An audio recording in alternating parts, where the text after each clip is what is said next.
If you ask 10 people why they can't lose weight, 9 out of 10 of them will probably say they don't have enough self-control or discipline to lose weight, which is really just an excuse you give yourself to be content with where you're at. What is up, everybody? Coach Juma here, and today we're going to be breaking down why self-control isn't the reason that you are not losing weight, even though you might think it is. And not only will we explain why it's not self-control, we're also going to tell you what to do instead that's going to help you lose more weight without needing more self-control. So why am I so confident in knowing that it's not self-control holding you back? Well, a recent study has shown there is absolutely no correlation between the amount of self-control someone has and the amount of weight they're able to lose while on a diet, which is kind of crazy to think about, right? Because in your world, in your mind, as you go about the day, you're thinking about all the times that you give into temptation, all the times you're unable to say no and feel like you have very little or weak self-control. And that feeling that you experience multiple times throughout the day, multiple times throughout the week, is what gets you thinking that it's your fault that you're not losing weight. At the end of the day, it is your decision making that stops you from losing weight. But it's not a result of the self-control, but how often you need to exercise that self-control. Here's an analogy that I think works really well. Imagine you're in a car and you're driving toward a destination. And there's two paths you could take. There's one path that's a straight line, there's no traffic lights, it's basically a highway, and you're just going from point A to point B, not needing to stop, not needing to turn, you just get there. There's another path that is filled with twists and turns, up and down hills, has merges, has stoplights, all the works. Both of them lead to the same destination. But which person do you think will have an easier time getting to their destination? Obviously, the person that would follow the first path. Right? It's not a trick question. If you're going in a straight line, you don't have to worry about turns, you don't have to worry about stopping and going. You're gonna have a really smooth ride getting to where you gotta go. I thought it was a trick question. Yeah? I did. I thought it was a trick question. Why would you? You. When have I tricked you? Nah, you.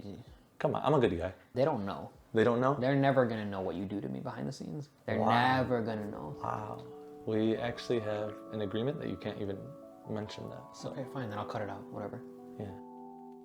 But the second example, the second path that you would have taken is actually a pretty stressful trip when you think about it. If you've never been to this destination before, you have to be constantly paying attention to the navigation, knowing what street you're going to, paying attention to the road, paying attention to other drivers, knowing when to stop, when to go, when to merge, when not to merge, all of those things. There's a lot more things to worry about, and you have to be so much more diligent and aware the entire time. If you're not being mindful of where you're going, you're gonna need to reroute, go back around, figure out how to go through it again in a different way. And again, it just takes longer to get there. It's not that you can't get there, it's just so much harder than going and following a straight path. Not to mention all the wear and tear that also accumulates on your car getting there. Going through a weight loss journey is actually pretty similar. You know the destination you want to get to. It's losing weight, being X amount of pounds, being a certain size of clothes, looking a certain way. And there's a lot of different paths to get there. A lot of people will just make the decision to lose weight without changing anything in their environment. And their environment is set up to lead to the current body that they have. Instead of following a straight path, they go through all kinds of obstacles on a daily and a weekly basis that forces them to be mindful, that forces them to use self-control, that forces them to, try really hard to lose weight because they have so much to resist throughout the day. All the candy, all the junk food, all the fast food that they normally are exposed to or have access to really easily is constantly in their face. And because of that, they need to constantly resist those temptations. And ultimately that wears you down, that breaks you down. You're setting yourself for an easy way to lose all the willpower and ultimately give in to those temptations, and then needing to reroute and restart and redirect your path back to your weight loss goals. They're choosing a hard path. They're choosing a harder path than needed. You can still get to your goals by resisting all of these temptations. It's been done. People have done it before. Maybe you've even done it before at some point in time. But it's not going to be a permanent fix. And again, it just makes things harder than it needs to be. So why put yourself through it when you can follow the path of least resistance and get to that same destination with so much less stress, without using as much self-control and willpower, without even needing to even access that. The secret to an easy weight loss journey isn't how much self-control you have, it's how often you need to use that self-control. So how can you eliminate the need to use self-control? There's a few different ways that you can do that for yourself. You watch basketball? Do I watch basketball? No. I don't. Do you know players? Nope. Oh no. You're talking to the most unathletic person on the planet. You could be unathletic and pay attention to sports. Yeah, correlation doesn't equal causation, but you know what I'm saying. I was gonna throw an analogy. It would have been cool if you knew it too. I mean, okay. I don't know what you want. I just want to have something in common with my friend. There's famous NBA player, one of the best in the league, Jimmy Butler. He's on the Miami Heat right now. But when first, you know that guy? I do know that There guy. you go. Yeah. When he first started in the league, he was on the Chicago Bulls. And his first 2 years, he lived in downtown Chicago in an apartment, you know, fresh out of college. His apartment, he made sure not to have any kind of internet, no TVs, no computers. So he would sit in his apartment just absolutely bored all the time. And because he was bored all the time, he would say, I had nothing to do at home, so I would just go to the gym and practice. I'd get better at shooting. I would do my thing. He set up his environment so the easy decision was to get good at basketball. Now he's one of the best players in the league. Now, you don't have to be that extreme, although, you know, there's nothing wrong with going that extreme. But we can use these same principles to help you out with losing weight and making dieting and working out so much easier for you. So the really easy way to shape your environment to help you diet, eat well, eat less junk food, eat less high calorie dense food is to surround your environment with less of the foods you don't want to eat and more of the foods you do want to eat. And that starts with you and how you grocery shop, right? We have a whole grocery shopping video from Costco that you could check out if you have no idea where to start. But grocery shopping for fat loss has become easier than it ever has been before. There are so many brands, so many food items that you can turn to that taste amazing that will help you lose weight. You just have to keep those within reach for yourself so that it's easier for you to use those foods, right? You don't need to use willpower if you have access to them. You don't have to think about eating healthy if all the options at home are healthy options. And of course, I'm an advocate for still eating cookies and having Oreos and ice cream and whatever, but if a majority of the foods you have at home are high protein foods, are fruits and vegetables, are filling food items, then naturally you're gonna start eating those foods more because that's what you can turn to on a moment's notice whenever you're ready to make a meal. So the first thing is reshaping your environment.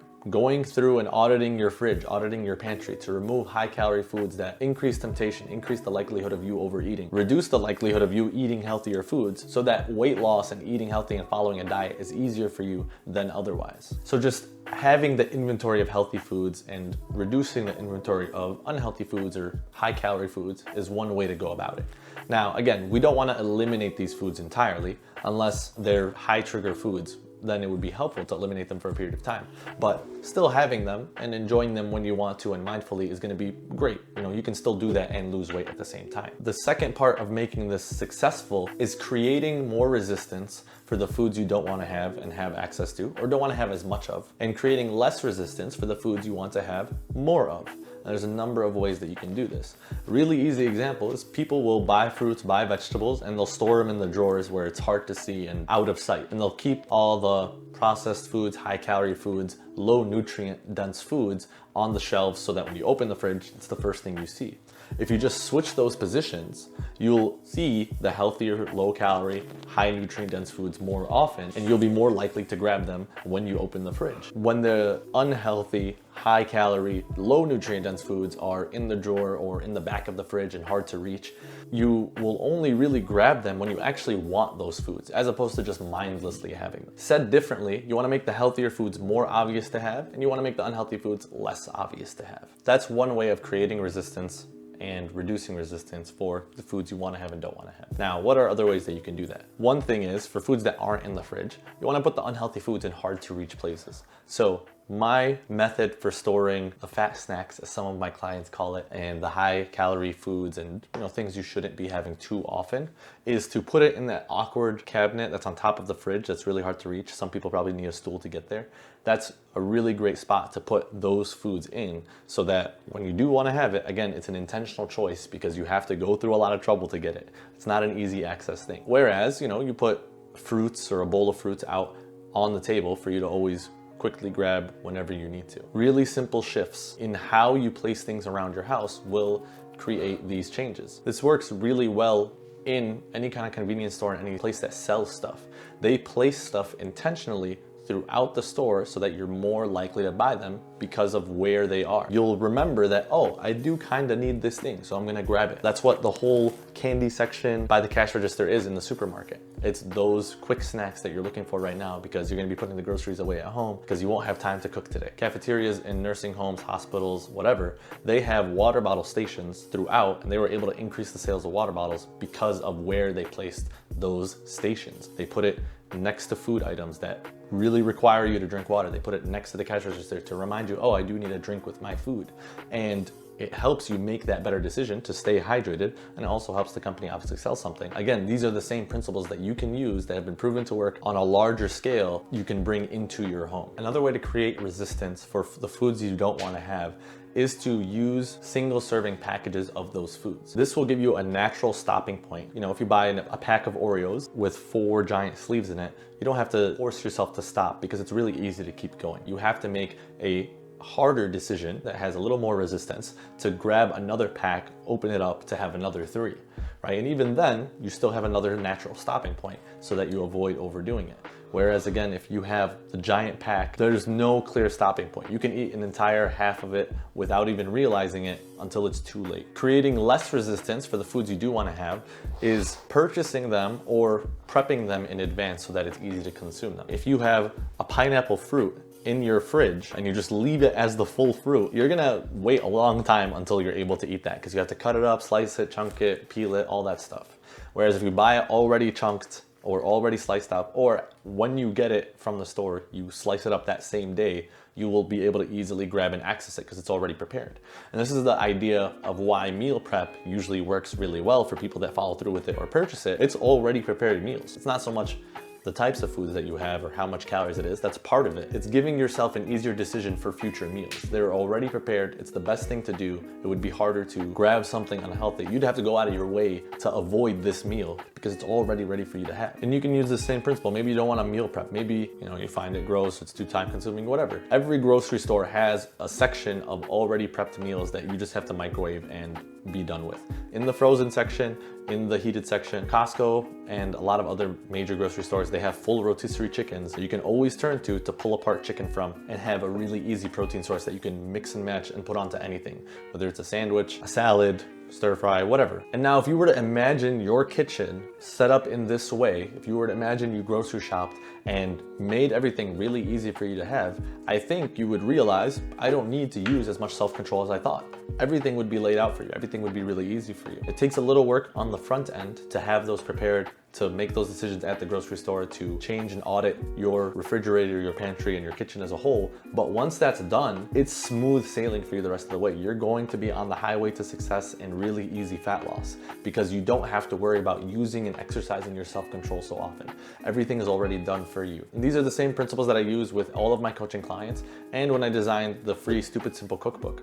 All the recipes are done in 10 minutes or less, and they're always gonna be ready for you. There's also a whole snack list and high protein food list that's gonna be easy for you to buy in bulk and get easy access to. So if you haven't gotten your copy of the Stupid Simple cookbook, I don't know why you haven't, because it's free. The link is gonna be in the bio and you'll get immediate access to it. Oh, fuck. The link is gonna be in the description. And you'll get immediate access to it right away. I hope you enjoyed this video. If you did, comment what your favorite part is, what's gonna be your most helpful tip and how you're gonna be using this. And share this with a friend that also thinks they struggle with self-control when they really struggle with adjusting their environment. That is it for this video. Until next time, stay stupid.